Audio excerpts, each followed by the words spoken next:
When it comes to starting a digital marketing agency, there's no better way to fast track your success in reaching 5, 10, 15K a month than niching down and becoming one of the absolute best at helping those businesses scale their company. And in this video, I want to uncover 5 different industries that I think are frankly underserved and untapped when it comes to providing services that help these businesses grow. So whether that's website design, SEO, Google pay-per-click ads, even social media marketing as well, if you wanted to go that route. If you don't know me, my name is Matt Wacek. I'm the CEO of Landscape Marketing Pros, a digital marketing agency that's helped landscaping companies across the entire US scale to new heights since 2017. And I make these videos because I really wish I had this information available to me when I was trying to get that business started. And I would say that I have some authority to speak on this subject because my digital marketing agency, my actual agency that you can go out and Google, Landscape Marketing Pros, you'll find our website, you'll find the YouTube channel, you'll find a bunch of testimony videos here on our website and on the YouTube channel with clients that are actual offline business owners saying how great our service has been for helping them grow their business.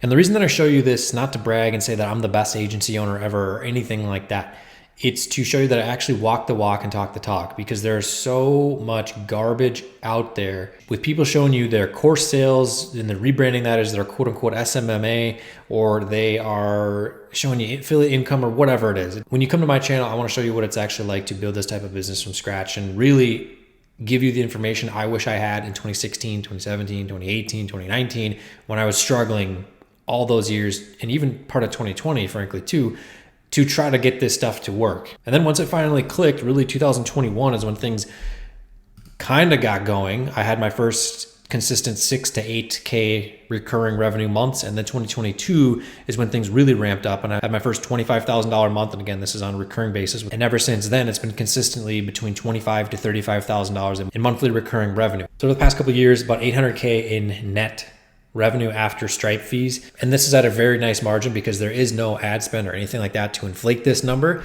Because if a client is going to be running ads with my agency, their credit card is going to be on file in their ad account. So they're billed directly by Google. So as a result of this, I've been able to create an amazing life for myself. I just moved into a beautiful new home here in Florida. I'm able to drive my dream truck. I was able to recently purchase my dream fifth wheel toy hauler, which probably costs as much to own and maintain as the Flavor of the Month Fake Guru's rented sports car does, and go race motocross at a level I've never been able to before. And again, I'm showing you these numbers so that way you know and understand what it's actually like to build this type of business. By the way, a lot of you have been asking about how you can get additional help from me a little bit more on a one-to-one coaching basis. Hit the first link in the description as well as the pinned comment down beneath this video and check out the Niche Agency Blueprint. It's a program that I've put together, basically compiling all the information that I've learned over the past decade of owning businesses and then building my actual digital marketing agency from 0 to 30,000 plus in monthly recurring revenue. So again, first link in the description, pinned comment down beneath. So without further ado, let's get into the first industry. And this is something so untapped. I mean, most people have probably never even heard of it.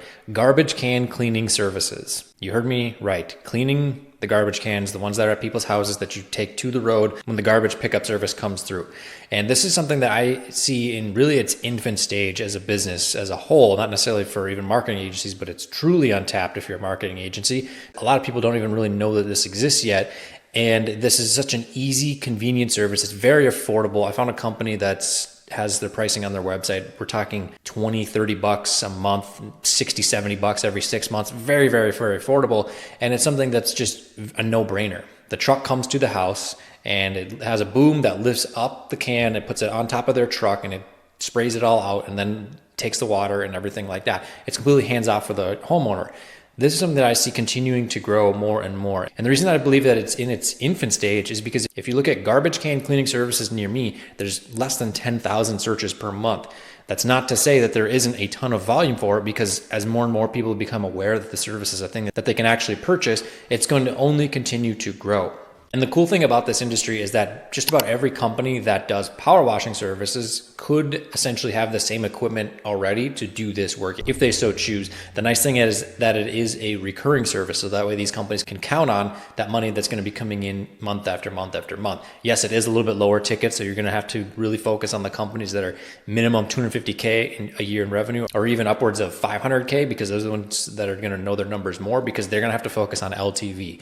You don't want to be working with the one guy type of company here, because they're going to be so focused on today's money. You got to be working with the companies that have a longer term focus. So garbage can cleaning service is definitely untapped. The second industry that I think is really untapped and underserved, and we're going to keep this garbage theme rolling with this, is dumpster rental, specifically working with just companies that do dumpster rental services, or even construction companies might offer this as well. But this is something that is just an easy, justifiable ROI because they're essentially selling a product. There's nothing custom that's being done with the business and how they transact with their customers. So for example, if you are working with a deck builder or painting contractor, their jobs are going to be different costs because the scope of work is going to change. For the most part, what you see is what you get with a dumpster rental. And yes, there are different sizes, and the bigger it is, the more it's going to cost, but it's essentially just a product that they're selling. And yes, they're offering a service. And if people overload it, there, of course, are additional charges for taking care of that. But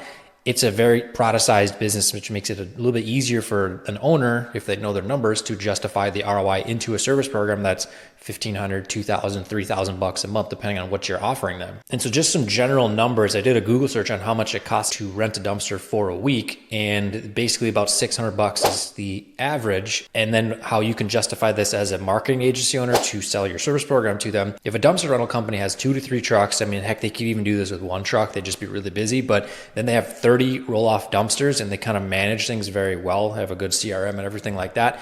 And if they're able to book out 80% of their fleet, so that's about 24 of those dumpster rentals at any given time, they're always rented out at a rate of $600 a week, which is the average ticket rate, give or take, depending on where it's at and all that sort of stuff. But that's about $14,400 per week. You run that 50 weeks out of the year, that's $720,000 a year with probably pretty good margins. I don't know the full intricacies of this industry. If you're going to be jumping into this one, I would encourage you to do the research. That way you know and understand what the numbers are like for these types of businesses. But I can almost guarantee if that's what they're able to do with those types of numbers, they'll have no problem paying $2,000 a month, especially for an SEO program where the leads don't cost anything directly. It's just that $2,000 a month year round, very easy for them to justify that. So even if they drop their price down to $500 a week and they're running at 80% efficiency, that's still $12,000 a week. And at 50 weeks a year, that's $600,000 a year. An honorable mention in this industry would be junk removal. However, the margins could be a little bit different because they're working with a lot more manual labor, but it is a very simple business where you just send a crew out, they grab whatever the person wants to get rid of, and then they haul it away, and then they get rid of it. Now, the third industry that is really, really underserved is moving companies. I have firsthand experience in this because I just moved from my first home here in Florida to a new one about 10 miles away. It was much bigger. It has a second story, and this was going to be my 3rd or 4th time moving in a year and a half. There's no way I was going to be doing it myself, especially with having to bring mattresses and things like that up 2 flights of stairs. No way. So I sought out a local moving company that would be able to do all this work. I came across was terrible. So many companies that have websites that were built in 2013 haven't been touched. So many that didn't explain their pricing structure, which was really important for me to figure out. I wanted to know, hey, is it by the man hour? Is it by the job? How do they do it?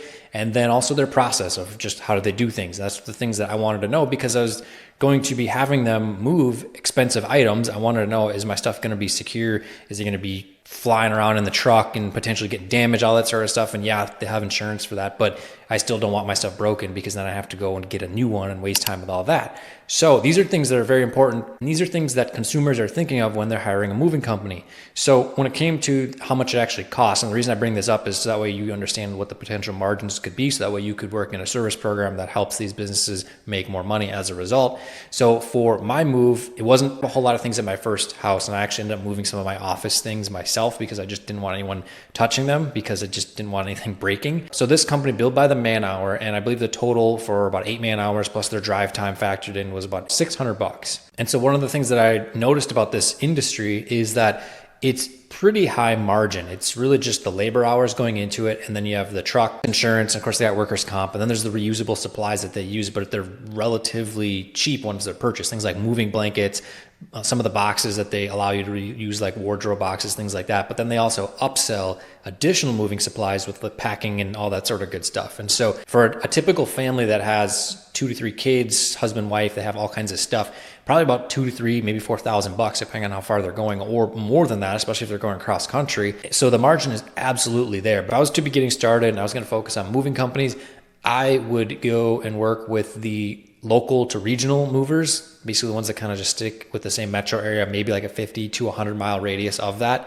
And they just work within that area. They don't go cross country or anything like that. Those are going to be one of the simplest ones, especially if you're looking to just kind of maximize their search presence in a particular region. So that is definitely an untapped niche though, because there's so many websites that I came across that were just horrible. Now, the fourth industry is automotive detail shops. And so a lot of these companies have pretty good websites, pretty good social media profiles, but their reputation is absolutely key. So if you can get them on a program, of course, with SEO and Google pay-per-click ads, but also help them get more and more reviews specifically on Google and even maybe Facebook as well. So a few months back, I actually paid about $2,000 to have paint protection film installed on my truck's front bumper, hood, roof, and a couple other panels. And I wanted to make sure the company I was going to spend this much money with was going to do a really good job. So what did I do? I scoured their Google reviews and found a good company that ended up doing the work. And so this is something that I think has really good potential, even though they have really good visual presence, because again, most of these guys understand that their business is very, very visual, especially on the social media side of it, with photos and videos always taken with before and after, all that sort of good stuff. But for as many companies that you see out there doing that, there are probably just as many, if not more, that don't have that type of presence that you could help do that with, provided they make enough money to afford your services. The sweet spot is with these types of businesses is the shops that have a location where people bring their cars to, whether that's to do a full detail, but also the other work like wraps, paint protection film, paint corrections, ceramic coating, all those sorts of services. And then maybe they got a couple trucks that they send out for mobile detailing on a weekly or bi-weekly basis. So they got the nice mix of higher ticket with recurring revenue as well. The fifth industry that I think is really, really underserved is deck contractors. And so these are going to be basically building a deck on the back of a house, maybe even a gazebo attached. And for most of these projects, you're looking at no less than 10 grand at a minimum. And a lot of times homeowners are going to be spending 25, 50, 75, 100 grand on a deck, depending on how elaborate their backyard is and how much space they have. And so this is something that one project a year could cover the entire cost of your service program that you're offering to these clients. And so I think it's really a no-brainer, especially if you, again, know and understand this industry and you can get yourself out onto YouTube and build out a presence talking about marketing these companies, and you stay consistent with it. You're also focusing on ranking your agency's website for deck builder marketing, deck contractor marketing, those types of keywords. You have a very good shot to become an authority in the space. Because at this point in time when I'm filming this video, I don't see a lot of agencies focusing on this particular industry. And this is definitely one, if I was starting over, I would probably work with these companies because the ROI is so easily justifiable. One project, like I said, could cover the entire year's marketing fees. And that's huge. And another reason I really like this industry, and this applies to other ones too with home improvements, but if the contractor can offer their clients project financing, that's huge, because then they can just have one nice easy monthly payment instead of having to write a check for $75,000 for the backyard project. So it just makes it a lot easier and lowers that pain of buying. That's something that's becoming more and more popular as an alternative to doing like a home equity line of credit or going to a regular bank. There are a lot of companies out there that specialize in financing for just home improvement projects that aren't covered by insurance, obviously, because this is a custom add-on for luxury as opposed to like a roof needing to be replaced and then homeowners insurance covers it. So those are some of the top niches that I think are truly underserved and just untapped from an SMMA standpoint: SEO, Google pay-per-click ads, website design, reputation management, and so many other services that help a business get more clients. And so if you're going to be focusing in on some type of niche, what I encourage you to do is research that industry inside and out. So that way you're well versed. And when you're talking with these business owners to potentially have them sign on with your service program, they're not going to see you as just some marketing guy. They're going to see you as essentially one of their own that knows and understands the industry just like they do and can understand where they're coming from and the problems that they're facing, because that's essentially what you're doing. You're solving their problem, which is usually due to a lack of leads. And one of the absolute best ways to get started and get your first clients coming in and then start scaling from there is to become an authority in the space through your content marketing, like we teach in the Niche Agency Blueprint, which is the first link in the description, as well as a pinned comment down beneath this video, where I teach exactly what I did with my digital marketing agency, Landscape Marketing Pros, from struggling for multiple years to then getting to about 6 to 8K. And then from there, scaling rapidly to 20, 25, 30, $35,000 a month at a very profitable rate. So again, first link in the description, pin comment down beneath. So I encourage you to do, go down below, subscribe, click the bell for notifications so that way you never miss an upload from me. Comment your thoughts as well. I'd love to hear what you think about these industries. If you do decide to niche down and 3-6 months from now, you're starting to get your first clients, I'd love to just hear your results with it. And with all that said, my name is Wacek. Thanks for checking out my channel. We'll see you in the next video.